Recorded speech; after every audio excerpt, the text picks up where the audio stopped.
Welcome back and thanks for still being there. Of course, it's still Rise and Shine, the Monday edition. We've been celebrating our men over the course of the weekend, and we're looking at how, how important it is for us to have, conversations around masculinity. How are they handling pressure, and how best can we make this world, very temperate for them to live in. We have a guest joining us on set this morning, the person of Idiongo Ebong. He's a teacher and a counselor, of course. Some strong advocate for the male folk. He's here to speak on behalf of his gender. We're looking at men versus society. How do they deal with everyday pressure? Good morning, Idiongo. Thanks for joining us. Good morning. Thank you very much. Yes, I should start by saying Happy International Men's Day to you. Thank you. Yeah, how do you feel? I know that part of you people's argument is that out of all the days that women are going to get to be celebrated in a year, you people got only one day so far this year. I think women also have one day, except different cultures choose to celebrate theirs on different days. Oh, yeah. Okay. United Nations-wise is also one day. And then, of course, our society is more prone to celebrating the woman because we have this history of women or female subjugation. So we are trying to rewrite that history. So female are more celebrated than men.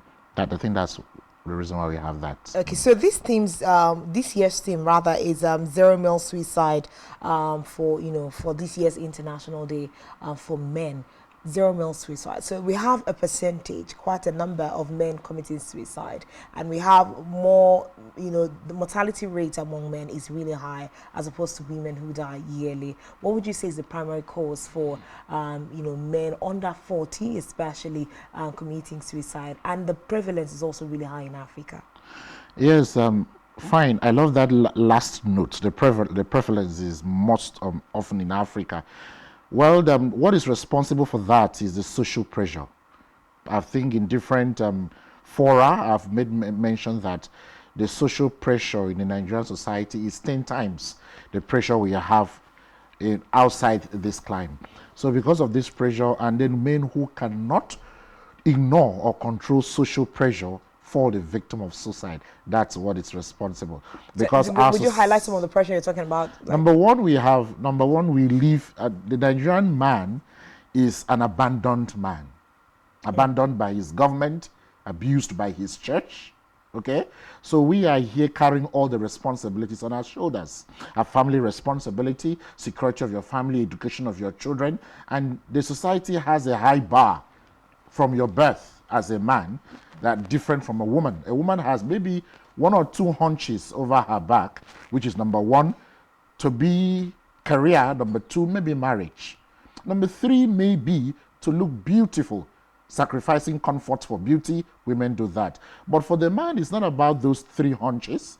For the man, from the day you are born, the society expects a certain level of maturity, a certain level of achievement, of course, and then having to fend for your own self, everything rests on the male shoulders. So these are examples of the pressure virtually in every phase of human existence. The society can tolerate a woman who has failed and discuss that over the fact that she's a woman. So after all, she might be lucky tomorrow and get a husband. But we don't have such conversation around men. When once you have failed, you are seen as a failure, and then it picks up from there.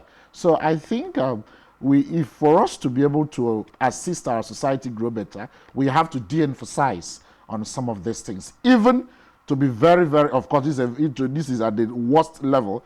You've been at the level of, let me say, private sexual life. I think men are still demanded to last longer, isn't it? So a whole lot of issues are facing and then health-wise, we have documented statistics where we have that all stress-induced sicknesses, like heart attack, like stroke, from the year 2000 statistics to 2010 to 2023, men have 30% gap compared to women in these things. And then we also have a society that tries to muzzle the male pens, okay? They don't like men saying out or speaking out. They will tell you men don't cry, all right? We even have it in music. So we are geared towards, the man is already afraid that the society will not recognize his tears, hence, end it all. We had a very fine man that committed suicide. Was it this year, a pastor killed himself, and where we sat down to analyze while he committed suicide is what will people say? What will people say?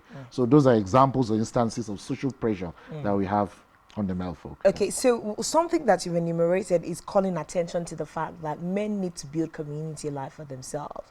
So if we go out away from the fact that yes, society is not helping, government is not helping, maybe the women in your lives are not helping, what happens to men coming together to build a healthy community life for themselves? Because that is how the women folk, thrive.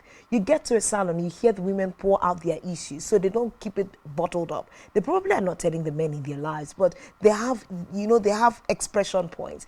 Let's talk about building healthy community life for the men where they can express and talk about their issues so that they survive for the women and their children, and even build a society that has men for us.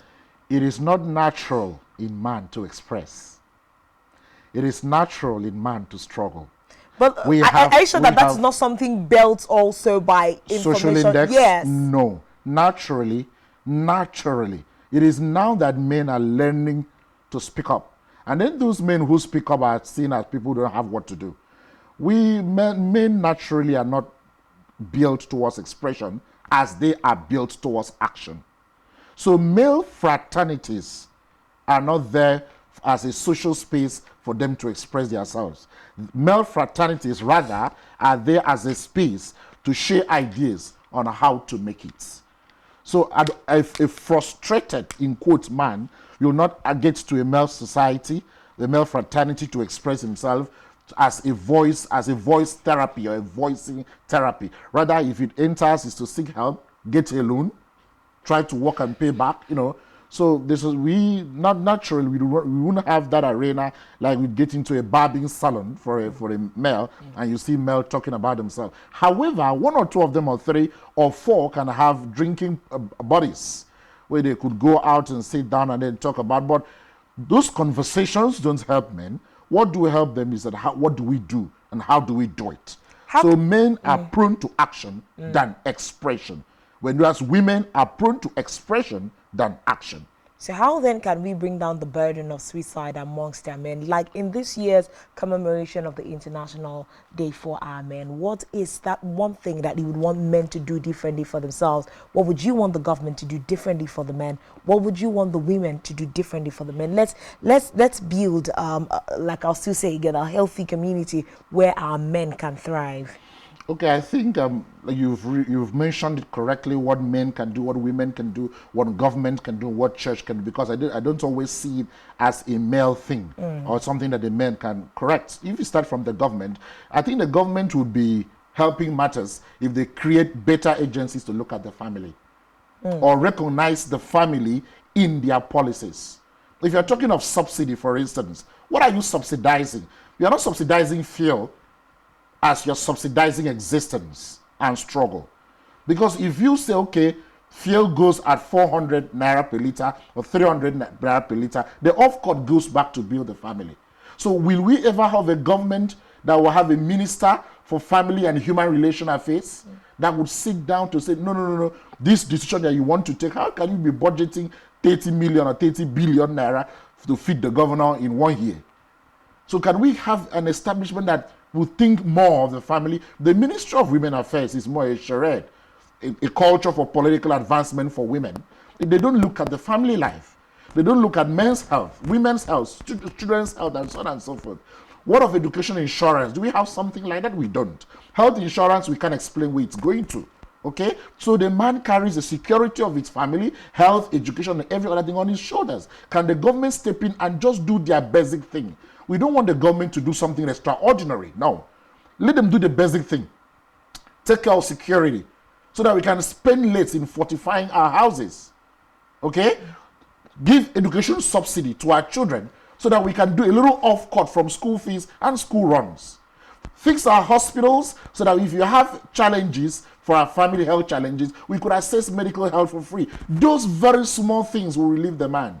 It's not like we need a government to do something very special or something very extraordinary. No. Just the government should do their basic things. I saw Biden announce budget cuts that can help family in the resumption of schools, to relieve them in school fees and so on and so forth. We've never had a government that thinks that way. We have a government that feels that when you leave office, you have to install your stooge and be sapping from the government treasury. We have a government who is budgeting on presidential yachts.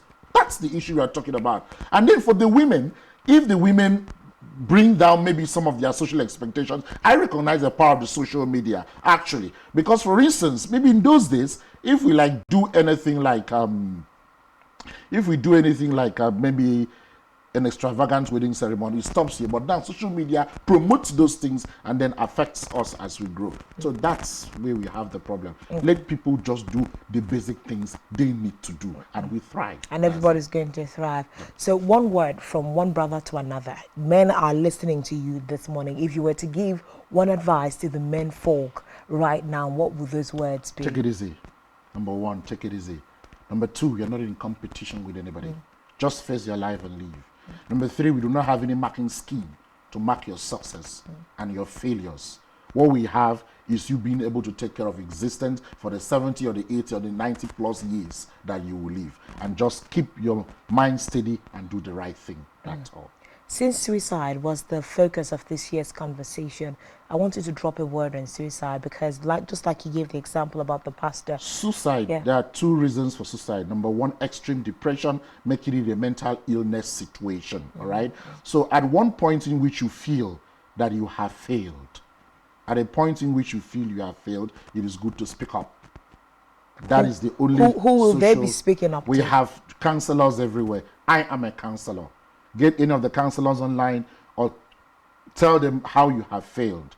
By the time you meet one person who isn't thinking about suicide and telling him that person how you have failed as a professional, he knows how best to guide you through that depression by telling you that failure is just an instant, just like success. So if you have attended failure, it is possible for you to also attain success. So let's keep working. So that's just the remedy outside suicide. And then we need suicide helplines, and we need a more trained police system, right? The security system that can get to these people on time and try to dissuade them from this action. Yeah.